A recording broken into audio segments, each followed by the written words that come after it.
To Sahir. இன்னைக்கு நான் இன்னைக்கு என்ன சொல்ல போறேன்னா, கடற்கரையை பார்த்து ஒரு அழகான ஸ்பீச் சொல்ல போறேன். சொல்லவா?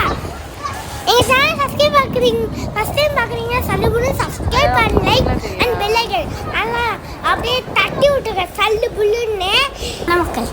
இப்போதான் நான் அந்த ஸ்பீச்சை ஸ்டார்ட் பண்ண போறேன்.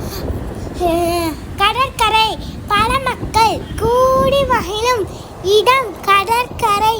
நம் மனதை அமைதியாக்க கடற்கரைக்கு சென்று அமருவோம். நான் சொல்றது உங்களுக்கு கொஞ்சம் புரியுதா? என்னன்னா, உங்களுக்கு மனசு அமைதியாக இருந்துச்சுன்னா நீங்கள் கடற்கரைக்கு போய் அமருங்கள். ஃப்ரெண்ட்ஸ் சொல்ல போகிறேன்னா யாருன்னா அலிசா, நூரா, நான். லைக் பண்ணுங்க, சப்ஸ்கிரைப் பண்ணுங்க, பெல் ஐக்கானை தட்டி விட்டுருங்க. பாய்.